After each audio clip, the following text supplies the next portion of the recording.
투자는 심리 게임이다. 저자 앙드레 코스톨라니. 90%가 심리학으로 이루어진 증권시장.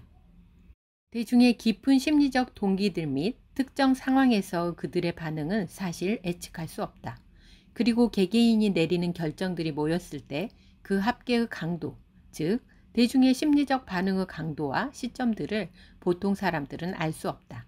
하지만 경험 있는 증권인이라면 실제로 예측할 수는 없겠지만 가끔은 빗나갈 수도 있는 예감 또는 추측은 할 수 있다. 증권시장에서 심리학의 역할은 아무리 강조해도 지나침이 없다고 나는 주장한다. 단기적 그리고 중기적으로 심리학은 증권시장의 90%를 결정한다. 증권시장에서 심리학은 매우 섬세한 손가락 끝 감각으로 운영되어야만 하는 하나의 학문이며 그것은 거의 예술에 가깝다. 증권시장은 오늘날에도 여전히 불투명하다고들 흔히들 말한다. 그러나 만약 증권시장이 투명하다면 그것은 더 이상 증권시장이 아니다. 투자자들 스스로가 쓸데없는 수다로 혼탁하게 만들고 그 혼탁한 물에서 낚시질을 한다. 매스컴들은 그러한 증권시장의 가르침을 널리 퍼뜨린다.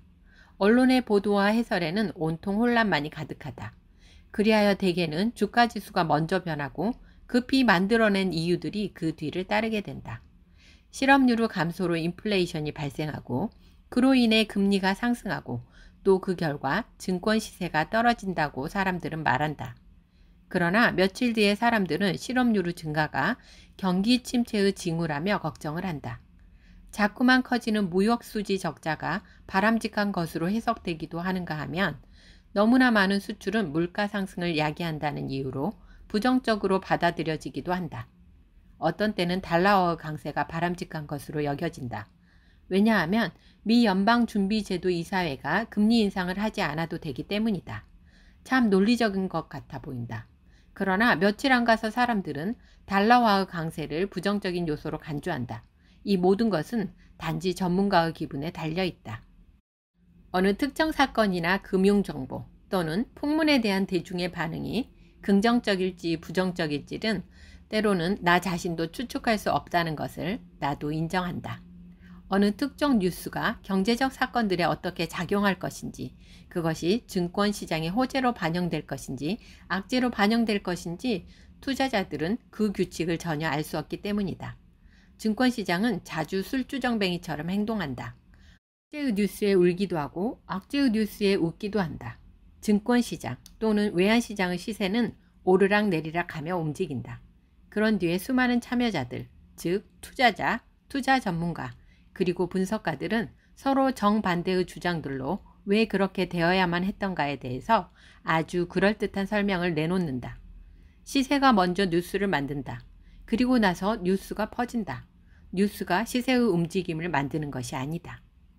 외부로부터 뉴스가 언제나 시세 상승에 결정적인 역할을 하는 것은 아니다. 투자자들은 이에 대한 실제적이고 물질적인 원인을 찾지 못하여 자주 비관적으로 된다.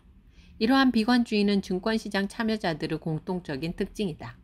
왜냐하면 그들은 깊이 사고하지 않고 외부 사건들을 심사숙고하지 않으며 그저 빨리 대박을 터뜨리고 싶어하며 투자에 참여하여 뭔가를 사거나 팔고 싶어하는 게임가, 즉 정력적인 인간들이기 때문이다.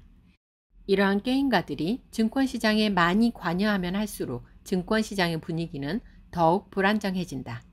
그 다음 요소는 게임가들의 행동 양식, 즉 그들이 자신들의 보유자금 전부를 유가증권에 투자했는지 아니면 보유자금 이상을 투자했는지와 같은 문제이다. 게임가들이 지배하고 있는 증권시장의 정치적인 것 등 특정 사건이 발생하게 되면 이는 단순히 대중들이 투자 자산을 날리는 것 이상의 큰 영향을 주게 된다. 이런 일은 매우 자주 일어나는데 증권시장의 주가지수가 올라가면 동시에 거래량이 늘어나는 경우가 그것이다.